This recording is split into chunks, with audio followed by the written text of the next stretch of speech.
मेरे 70 साल बूढ़ा और 16 साल लड़की को घर किराए पर दिया। मैं समझी ये बच्ची और बूढ़ा बाप बेटी हैं, मगर उस वक्त मैं हैरान रह गई जब वो लड़की बोली ये मेरा शोहर है। फिर मैं चुप हो गई और कुछ ना कहा। अगले रोज रात को मुझे उस लड़की के चीखने चिल्लाने की आवाज़ें आती। मैं तो डर गई और फिर अगले दिन मैंने उस लड़की को अपने घर बुलाया तो वो मुझसे गले लगकर बहुत रोई और कहने लगी, बाजी मैं आपको कुछ नहीं बता सकती। फिर मैंने चुप कर एक कैमरा उनके कमरे में लगा दिया। फिर अगली रात कैमरा चलाया तो मेरी रूह लरस गई कि वो बूढ़ा तो मुझे अपना घर किसी शरीफ फैमिली को किराए पर देना था, क्योंकि मैं अकेली औरत थी और भरी जवानी में ही बेवा हो गई थी। अचानक एक दिन एक बूढ़ा आदमी और एक लड़की घर देखने आए तो मैंने फौरन उन्हें घर किराए पर दे दिया। मैं समझी कि ये बच्ची और वो बूढ़ा बाप बेटी है, मगर उस वक्त हैरान रह गई जब वो लड़की बोली ये मेरे शोहर हैं। मगर अब हर रात मुझे उस लड़की के चीखने चलाने की आवाज आती तो मैं डर कर जाग जाती और फिर सुबह फजर के बाद नींद आती। अब मुझे लगने लगा था जैसे उस लड़की पर कुछ जुल्म होता है। मैंने बूढ़े आदमी से छुपकर उस लड़की को अपने घर बुलाया तो वो मेरे गले लगकर रोते हुए बेहोश हो गई। कुछ देर बाद होश आया तो बोली, बाजी अगर आप मेरी मदद करना चाहती हैं तो मेरे कमरे में कैमरा लगा लें। कैमरा लगाना तो मुश्किल था। मैंने उसे अपना मोबाइल दिया और कहा कि इससे वीडियो रिकॉर्ड कर लेना, मैं पुलिस को दिखा दूंगी। वो मान गई, मगर अगली रात जब मैंने वीडियो देखी तो जान निकल गई। अदनान के जाने के बाद मैं भरी दुनिया में तन्हा रह गई थी। रिश्तेदार भी साथ छोड़ गए थे। मैं थी और पहाड़ जितनी लंबी जिंदगी। समझ नहीं आता था कि अब मैं क्या करूं। आज भी रात के वक्त कुत्ते भौंक रहे थे और उनके भौंकने की आवाज सुनकर मेरा दिल दहल रहा था। शायद अदनान की जिंदगी में भी भौंकते होंगे, मगर जब मेरे सर पर शोहर का साया सलामत था तो किसी चीज का डर नहीं था। ना ही उन कुत्तों की आवाज कभी इस तरह से खौफ में मुब्तला किया करती थी। अब तो एक एक लम्हा सदियों के बराबर लगता था और यूं ही आंखों में रात कट जाया करती थी। मैं यही सोचती थी कि अगर घर में चोर घुस आए तो मैं क्या करूंगी। आजकल तो चोर घर के सामान को लूटने के साथ साथ औरतों की इज्जत के साथ भी खेल कर जाया करते हैं। सारी रात मुझे यही डर लगा रहता था कि शायद ये कुत्ते चोरों को देखकर भौंक रहे हों। मैंने अपने खौफ से बचने का यही हल निकाला था कि मैं अपने घर के ऊपर वाले पोर्शन को किराए पर चढ़ा दूं। यूं मुझे सहारा भी मिल जाएगा और इस महंगाई के दौर में चलो 4 पैसे भी मेरे पास आ जाया करेंगे। मैंने अब इस मंसूबे पर अमल करने की ठानी थी। यूं तो मोहल्ले में कभी कभार ही निकला करती थी। आज मैं खासकर आसपास के घरों में गई थी। मैंने एक फर्द से कहा था कि अगर किसी को किराए के लिए घर की तलाश है तो इसे मेरे पास भेज दीजिएगा। शर्त यह है कि किराए के लिए आने वाले लोग शरीफ हों और मैं किसी तरह अकेले शख्स को घर किराए पर नहीं दूंगी, बल्कि कोई फैमिली ही आए। मुझे नहीं मालूम था कि मेरी इस कदर जल्दी सुनी जाएगी। शाम के वक्त मेरे घर में 2 लोग आ गए थे। एक बुजुर्ग था और उसके साथ एक जवान लड़की आई। मैंने उनको ड्राइंग रूम में लाकर बिठा दिया था और बोली, आपको मैं जानती नहीं हूँ, इसलिए आपकी तशरीफ आवारी का मकसद जानना चाहती हूँ। वो बूढ़ा शख्स कहने लगा, दरअसल आपने कहा था कि आप अपने घर को किराए पर चढ़ाना चाहती हैं। हमें भी रहने के लिए ठिकाने की जरूरत थी, इसलिए यहाँ आ गए। मैंने सर हिला दिया और बोली, ठीक है, मुझे वैसे भी किसी शरीफ सी फैमिली की तलाश थी। यह तो अच्छा हो गया कि आप बाप बेटी मेरे घर पर रहेंगे। मेरी ये बात सुनकर उस बूढ़े के चेहरे के तो जाविये ही बदल गए। फिर वो लड़की जल्दी बोली, नहीं नहीं, मेरे वालिद नहीं हैं, बल्कि मेरे शोहर हैं। ये अल्फाज इस कम उम्र लड़की ने अदा किए थे। इस सारी गुफ्तगू में वो पहली बार बोली थी। मुझे बेहताश शर्मिंदगी हुई थी। मैंने तो कभी भी बेमौका बात नहीं की थी। न जाने आज मुझे क्या हो गया था। मैंने जल्दी से माजरत की और बोली, मेरी बात से आप लोगों की दिल आजारी हुई है, मुझे माफ कर दें। इसके अलावा मेरे पास कहने के लिए कोई और अल्फाज नहीं थे। वो बूढ़ा शख्स बोला, कोई बात नहीं बहन, आप ये बताएं कि आप हमें ये घर किराए पर देंगी। मैं बोली, जी क्यों नहीं, मैं अपने घर का ऊपर वाला पोर्शन आपको देती हूँ। तब उस शख्स के चेहरे पर इत्मीनान भरी मुस्कुराहट फैल गई थी। मैंने मुस्कुराकर उसकी बीवी की जानिब देखा तो उसे देख के ऐसा लगा जैसे वो बहुत परेशान हो, घबराई हुई हो और उदास भी हो। मगर मैंने सर झटक दिया कि शायद ये मेरा वहम हो। खैर, मैंने उन लोगों को ऊपर वाला पोर्शन दिखा दिया था, जो कि उन्हें बहुत पसंद भी आ गया। کرائے کی بات ہوئی تو جمشید صاحب منہ مانگا کرایہ دینے کو بھی تیار تھے۔ یہ میرے لیے خوشی کی بات تھی۔ میں نے اوپر والے پوشن کی چابی ان کو تھما دی اور اطمینان بھری سانس لے کے نیچے آ گئی تھی۔ میں چاہ کر بھی راہیلہ اور جمشید کو اپنے ذہن سے جھٹک نہیں پا رہی تھی۔ راہیلہ بہت ہی خوبصورت لڑکی تھی۔ نہ جانے اس کے والدین کی ایسی کون سی مجبوری ہوگی جس کی وجہ سے انہوں نے اپنی پھول سی بیٹی جمشید کو دے دی۔ مجھے راہیلہ میں اپنی چھوٹی بہن نظر آ رہی تھی۔ میں نے سوچا کہ چلو اب تو وہ یہیں پر رہے گی تو میں اس سے سب کچھ جان لوں گی۔ خیر شام ہوئی تو مجھے میری امی کی پرانی روایات یاد آنے لگی تھی۔ جب بھی ہمارے محلے میں کوئی نئے لوگ آ کر بستے تھے تو امی ایک پہر کا کھانا ان کو ضرور بنا کر دیا کرتی تھی۔ وہ یہ سوچا کرتی تھی کہ نہ جانے ان لوگوں کے پاس چولہا چوکی کرنے کا پورا انتظام ہے بھی یا نہیں۔ میں بھی کچن میں آ گئی تھی۔ پہلے تو میں ایک بندی کا کھانا بنایا کرتی تھی، لیکن آج میں نے 3 لوگوں کا کھانا بنایا تھا۔ میں نے اچھے طریقے سے ٹرے سجائی اور اوپر کی جانب چلی گئی۔ میں نے دروازے پر دستک دی مگر کسی نے دروازہ نہیں کھولا۔ اب میں یہ سوچ کر پریشان ہو رہی تھی کہ میں نے اوپر آ کر نہ جانے اچھا بھی کیا ہے یا نہیں۔ مجھے ان لوگوں کو اس طرح تنگ نہیں کرنا چاہیے تھا۔ میں واپس لوٹنے ہی لگی تھی جب دروازہ ایک دم سے ہی کھل گیا۔ سامنے ہی جمشید کھڑا تھا۔ اس نے میرے ہاتھ میں ٹرے دیکھی تو کہنے لگا، بہن آپ نے بلا وجہ تکلیف کیوں کیا؟ میں مسکرا دی اور بولی، نہیں اس میں تکلیف والی کون سی بات ہے، پھر یہ تو میرا فرض بنتا تھا۔ ویسے بھی اسلام میں ہمسایوں کے بہت حقوق ہیں اور پھر آپ لوگ تو میرے ساتھ ہی رہنے لگے ہیں، مجھے اتنا تو کرنا ہی تھا۔ جمشید صاحب بولے، دراصل راہیلہ کھانا بنانے ہی لگی تھی، آپ نے خواہ زحمت کی۔ میں بولی، آج کے دن راہیلہ بھی آرام کر لے، ویسے وہ ہے کہاں، میں ذرا اس سے بھی سلام دعا لے لوں۔ اتنا کہہ کر میں لاؤنج میں داخل ہونے ہی لگی تھی کہ وہ یکدم سے میرے سامنے آ کر کھڑا ہو گیا تھا۔ وہ بولا، دراصل تو راہیلہ سو رہی ہے، اس کے سر میں بہت درد تھا تو میں نے کہا کہ تم سو جاؤ، اب اگر وہ آدھی نیند سے بیدار ہوگی تو اس کی طبیعت بگڑ جائے، وہ بہت نازک سی ہے، کچی نیند سے بیدار ہو جائے تو اس کی حالت غیر ہو جاتی ہے۔ میں نے سر ہلا دی اور واپس نیچے چلی آئی، مگر میرے ذہن میں ہزاروں قسم کے سوالات نے سر اٹھا لیا تھا۔ میں تو یہی سوچتی رہ گئی تھی کہ جمشید نے ایک ہی لمحے میں کیسے بات بدل لی تھی۔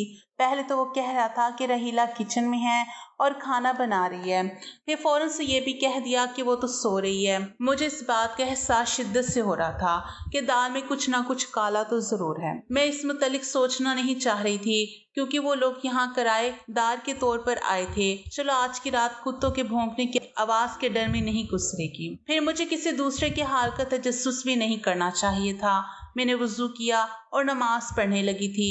نماز اور قرآن پاک کی تلاوت کے بعد میں نے بھی کھانا کھا لیا تھا۔ مجھے اس بات کا 100% یقین تھا کہ راہیلہ میرے پاس ضرور آئے گی اور کھانے کے لیے شکریہ ادا کرے گی، کیونکہ بعض دفعہ لوگ یوں ہی کسی کا تحفہ لیے بغیر شکریہ ادا نہیں رکھتے، مگر یہ میری خام خیالی ہی ثابت ہوئی تھی۔ میں نے بہت دیر تک راہیلہ کا انتظار کیا تھا مگر وہ نیچے نہیں آئی تھی، اس لیے میں اپنے کمرے میں سونے کے لیے چلی گئی تھی۔ آج مجھے چوروں سے ڈرنے کی کوئی ضرورت نہیں تھی۔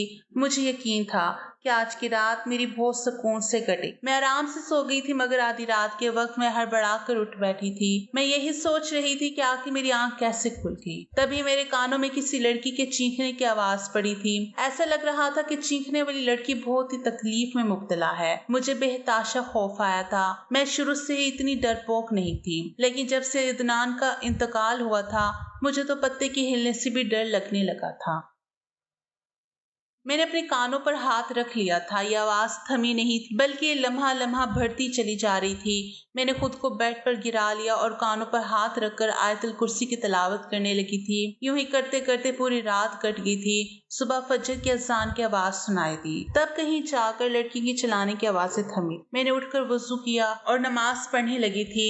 مجھے اپنی حالت پر افسوس ہوتا تھا، ایسا لگتا تھا کہ میں پاگل ہو جاؤں گی۔ خیر نماز پڑھ کر میں سونے کے لیے لیٹ گئی تھی۔ صبح 9 بجے میری پھر سے آنکھ کھل گئی تھی تو میں اٹھ کر باہر لاؤنج میں بیٹھ گئی۔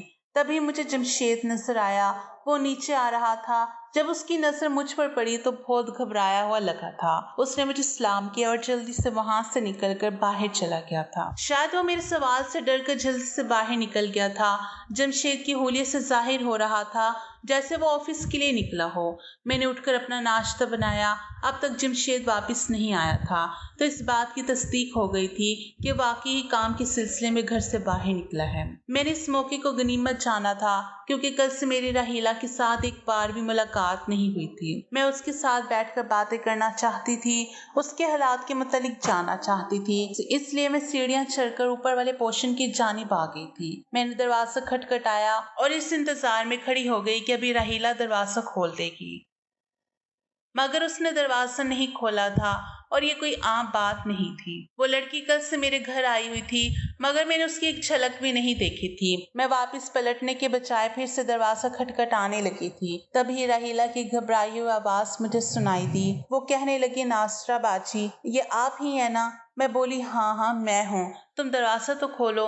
तब मुझे राहीला के सिसकने की आवाज आई थी। वो बोली, बाजी मैं दरवाजा कैसे खोलूं? मुझे तो बाहर से जमशेद ताला लगा कर गए हैं। मैं उसकी बात सुनकर शशदा सी रह गई थी। तभी मेरी नजर दरवाजे पर लटकते छोटे से ताले पर पड़ी थी। मैं बोली, राहीला तुम्हारा शोहर तुम्हें बाहर से बंद करके क्यों गया है? वो बोली, मेरा शोहर मुझ पर शक करता है।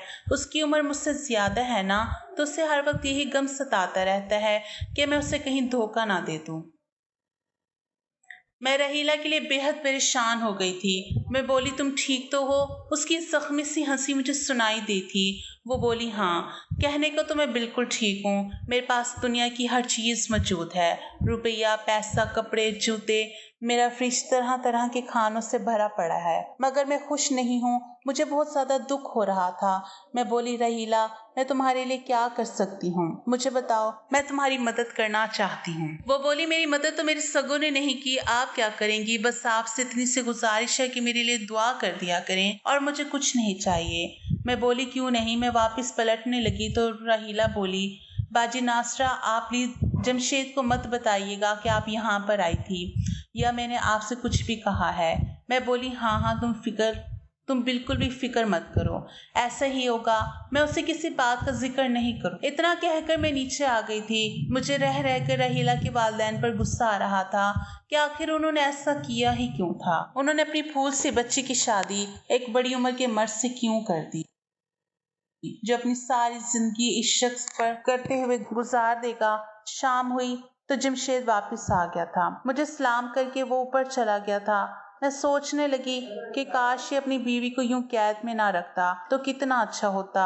चलो हम दोनों लड़कियों की आपस में दोस्ती हो जाती, हम अपने गम बांट लेती, मगर अब क्या हो सकता था। खैर मैं अपने रोजमर्रा के मामलात में निपटाने लगी और सोने के लिए लेट गई थी। आज फिर आधी रात के वक्त मेरी आंख खुल गई थी और आज भी वही हुआ जिसने मुझे कल सोने नहीं दिया था।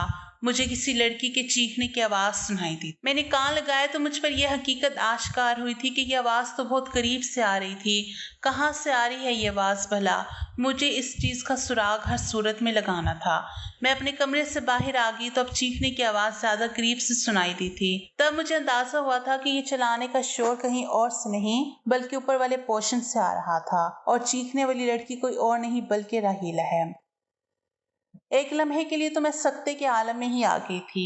फिर मैं जल्दी से सीढ़ियां चढ़ गई। मुझे राहीला से पहली नजर में ही बड़ी मोहब्बत हो गई थी। अब भला मैं उसे कैसे परेशानी में छोड़ सकती थी। मैंने जोर जोर से दरवाजा पीटना शुरू कर दिया। मैं कितनी ही देर यूं ही खड़ी दरवाजा खटखटाती रही थी, मगर मजाल है जो किसी ने जरा सी भी जहमत की हो। और ऐसा भी नहीं था कि दरवाजे की आवाज सुनकर शोर थम गया हो, बल्कि अब तो मुझे राहीला की चीखने की मजीद आवाज से आ रही थी। दरवाजा पीट पीट कर मेरे हाथों में दर्द शुरू हो गया था, इसलिए मैं मजबूरन नीचे आ गई थी। आज रात और राहीला की फिक्र में मुझे नींद भी नहीं आने वाली थी, इसलिए मैं लॉन्च में ही बैठी रही थी, यहाँ तक कि फजर की आवाज गूंजने लगी थी। सुबह जब जमशेद नीचे आया तो मुझे देखते ही घबरा गया था। वो बाहर निकलने लगा तो मैं बोली, जमशेद साहब मेरी बात सुने। मैंने उस शख्स के चेहरे पर खौफ बढ़ता हुआ देखा था। वो मेरे सामने वाले सोफे पर बैठ गया और बोला, मैं जानता हूँ कि आप मुझसे क्या पूछना चाहती हैं। जमशेद के चेहरे पर बहुत ज्यादा उदासी फैल गई थी। वो बोला, आपको रहीला की फिक्र हो रही है ना कि वो क्यों चीखती रहती है? मुझे भी उसकी बेहताश फिक्र होती है, मगर मैं कुछ भी कहने से कासिर हूँ। आपके पास कोई हल है तो मुझे भी बता दें। मैंने देखा था कि जमशेद की आंखों से आंसू निकल रहे थे और वो मुंह से नजर बचाकर अपने आंसू साफ कर रहा था। मैं बोली, मुझे आप ये बताएं कि उसके साथ मसला क्या है, तभी तो कोई हल बता पाऊंगी ना। जमशेद ने सर उठाया और मेरी आंखों में आंखें डालकर बोला, रहीला का सबसे बड़ा मसला उसका नापसंदीदा शख्स से शादी है। मैंने हैरत से जमशेद की जानिब देखा था तो वो हंसा और बोला, मेरी शक्ल व सूरत को गौर से देखें और मुझे बताएं कि क्या रहीला जैसी कम उम्र लड़की मेरे साथ खुश रह सकती है? उस दिन तो आपने भी मुझे उसका बाप समझ लिया था। मुझसे बस यही गलती सरजद हुई थी कि मैं रहीला के बाप की बातों में आ गया था। उसने मुझसे 20 लाख रुपए कर्ज लिया था। उसने 1 साल के वादे पर लिया था और 4 साल गुजर गए थे, वो कर्ज नहीं लौटा रहा था। मैं उसे मोहलत पर मोहलत देता रहा, मगर अब मेरी भी बस हो गई। मैंने कह दिया कि अगर अब मेरे पैसे वापस ना किए तो मैं तुम्हें पुलिस के हवाले कर दूंगा। तो वो कहने लगा कि मेरे पास तुम्हें देने के लिए 1 रुपया भी नहीं है।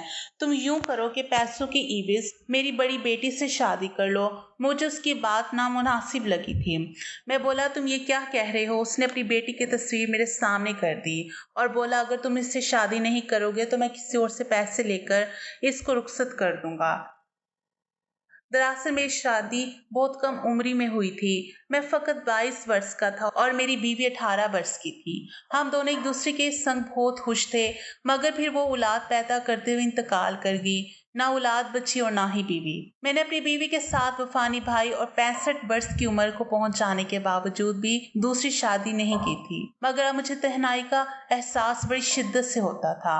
जी चाहता था कि कोई मेरा भी हो जिससे मैं अपना दुख सुख बयान कर सकूं। मैं किसी के सुनो और कोई मेरी सुने।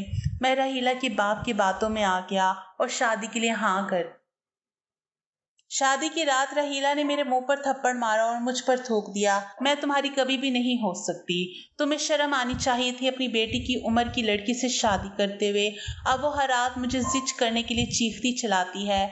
इसी वजह से मुझे अपना आबाई घर भी छोड़ना पड़ गया, क्योंकि लोग मुझ पर शक करते थे कि शायद मैं अपनी बीवी पर तशद्दुद करता हूँ। मैं यूं ही घर बदलता रहता हूँ। लोग रहीला की वजह से मुझे जीने नहीं देते। अब ये मेरा चौथा घर है।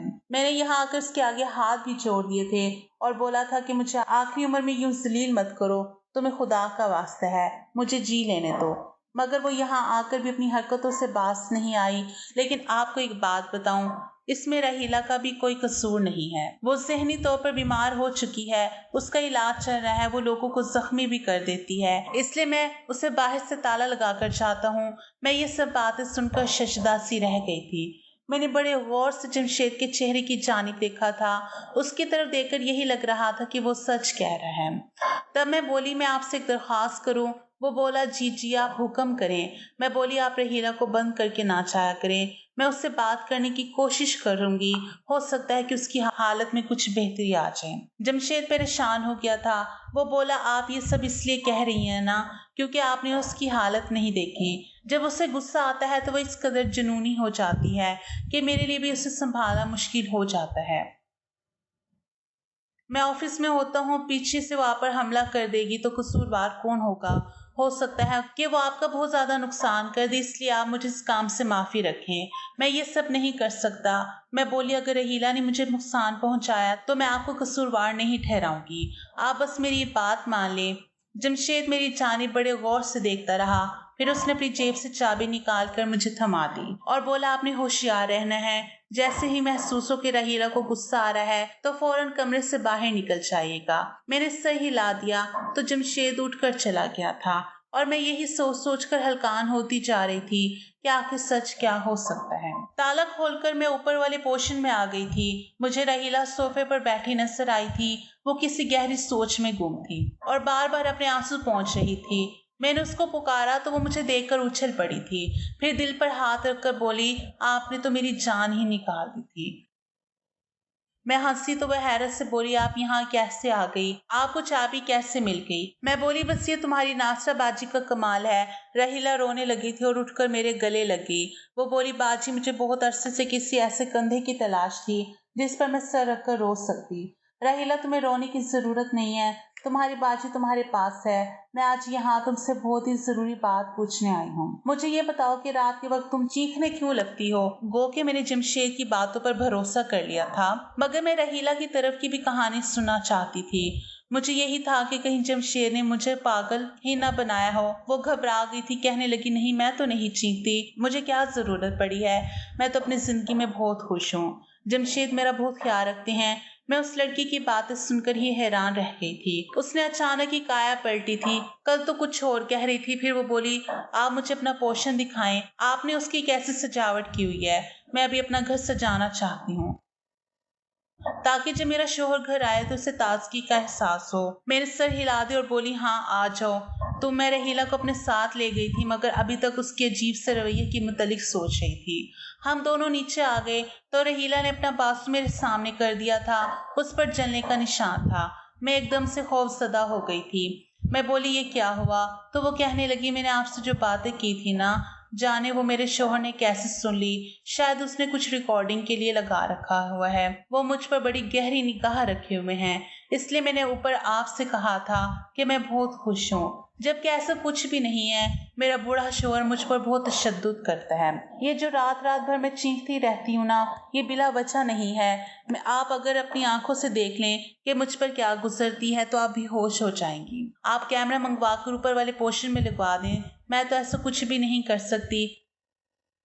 दरअसल फिर वो रिकॉर्डिंग जब आप थाने में जाकर दिखाएंगी तो मेरे मुजरिम को सजा मिल जाएगी और मैं आज़ाद हो जाऊंगी। मैं बोली, ठीक है, मैं कुछ ना कुछ करती हूँ। सच कहूँ तो मैं उन दोनों मियाँ बीवी की बातों में फंस कर रह गई थी। मुझे तो दोनों ही की बातों पर यकीन आ जाता था। दोनों ही मासूब लगने लगते थे। सच तक पहुँचने का एक यही हल था, और वो था कि मैं सच में कैमरा ऊपर वाले पोर्शन में लगा देती। मैंने कैमरे के लिए किसी से कह दिया। खैर, मुझे रात ऊपर वाले पोर्शन से चीखने की आवाज आती रही और सुबह जमशेद मेरे सामने रोने लगता था और कहता है कि मेरी बीवी की हालत बहुत खराब होती जा रही है, जबकि दिन के वक्त रहीला मेरे सामने रोती रहती और कहती कि मुझ पर जुल्म बढ़ता चला जा रहा है। मैं रहीला का दिल लगाने की हर मुमकिन कोशिश किया करती थी। उसे हुनर सिखाती, उससे बातें करती, उसको घर की सजावट के मुतालिक बताती, उसको अपना मेकअप का सामान, साड़ियाँ, गर्ज ये कि सब कुछ दिखाती कि किसी तरह उसका दिल बहल जाए और वो मेरे साथ बहुत खुश रहती थी। मुझे उन दोनों मियाँ बीवी की बहुत फिक्र होती थी। मैं चाहती थी कि अगर जमशेद मुजरिम है तो उसे जल्द अज जल्द सजा मिल जाए, और अगर रहीला बीमार है तो उसका इलाज हो जाए। कैमरा आने में अभी एक दिन रहता था। आज शाम मैंने बिरयानी बनाई तो सोचा रहीला को दे आऊं। अमूमन मैं इस वक्त कभी भी ऊपर वाले पोर्शन में नहीं गई थी। मैं सीढ़ियां चढ़कर ऊपर जा रही थी जब मेरे कानों में रहीला की आवाज पड़ी थी। वो बोली, आज रात मुकम्मल तैयारी के साथ आना, तुम उसकी फिक्र मत करो, वो कमजोर है, उसे काबू करना आसान है। मैं ये बातें सुनकर उल्टे कदमे लौट आई थी। अब मेरे सामने रहीला का किरदार एक सवाल या निशान बना हुआ था। शायद रहीला गलत थी। वह हर रात अपने किसी आशना को घर पर बुलाती थी और जमशेद को काबू कर लेती थी। क्या पता बांध भी देती हो और फिर जानबूझकर सिसकती हो ताकि लोग जमशेद को बुरा समझे और वो अपनी मनमानी करती रहे। कैमरा आने में तो अभी देर थी, इसलिए मैंने अपनी एक दोस्त लेडी कांस्टेबल को फ़ोन किया और सारे हालात से आगाह कर दिया। मैं उससे बोली कि मुझे तुम्हारी मुख्तसर सी टीम की ज़रूरत है, मेरे घर आ जाना, लेकिन मुकम्मल राजदारी से आना। उसने हामी भर ली थी। मैं खाना खाकर अपनी दोस्त का इंतज़ार कर रही थी। फिर न जाने क्या हुआ, मेरी आंख लग गई। आंख खुली तो मैं अस्पताल में थी। मैंने अपनी इर्द गिर्द हैरत से देखा। मेरी दोस्त मेरे सामने खड़ी थी। मैं बोली, रज़िया, मैं यहाँ कैसे आई हूँ? वह हंसी और बोली, इस तरह तुम बहुत कारनामा करके आई हो। कुछ अरसे से हमें मुसलसल इस चीज की शिकायत मिल रही थी कि एक गिरोह बहुत सरगर्म है, वो लोगों के घरों में घुसकर चोरी करती हैं। कल रात तुम्हारी वजह से वो गैंग हमारे हाथ लग गया। मैं बोली, वो कैसे? मेरी दोस्त कहने लगी, नासरा तुम्हारे घर जो किराएदार रह रहे थे वो इसी गिरोह का हिस्सा था। उनका तरीका वारदात यह है कि वो बेसहारा औरतों के घर में बतौर मजलूम बन के रहते हैं और फिर वो औरतों को चकमा देने के लिए अदाकारी करते थे। शौहर बीवी पर इल्जामात लगाता और बीवी शोहर पर। ये औरतें उनके मामलात में उलझ कर बाकी सब कुछ भूल ही जाती थी। तुम्हारे साथ भी उन्होंने ऐसा ही किया। तुमने खुद राहीला को अपने घर की एक एक चीज दिखाई, तुमने उसे अपने जेवरात तक दिखा दिए। ये तो तुम शुक्र करो जो राहीला की बातें तुमने सुन ली। कल रात उन दोनों ने तुम्हारे खाने में नींद की दवा शामिल कर दी थी और तुम्हारे घर की एक एक चीज लूटने का इरादा रखते थे। क्या ये सोफे, वॉशिंग मशीन, सोने के जेवरात, यहाँ तक कि कपड़े से बर्तन वगैरह भी। हाँ, मौके पर पहुंच कर यूं तुम्हारी बचत होगी। मैंने रसिया की बातें सुनी तो दिमाग साए साए करने लगा था। लोग दूसरों को लूटने के लिए किस हद तक अदाकारी कर लेते हैं। ये तो अल्लाह का लाख लाख शुक्र है कि उसने मुझे बचा लिया। अब तो किराएदार भी रखने से डर लगने लगा है। मैं तना ही रहती हूँ। मेरे ख्याल में बुरी सोहबत से तनाई 1000 दर्जे बेहतर है। अगर आपको आज की कहानी पसंद आई है तो वीडियो को ज़रूर लाइक कीजिएगा और अपने दोस्तों के साथ भी शेयर कीजिएगा। और हाँ, अगर आपने अभी तक हमारे चैनल सब्सक्राइब नहीं किया तो ज़रूर सब्सक्राइब करें। मिलते हैं एक नई और दिलचस्प कहानी के साथ। अल्लाह हाफिज़।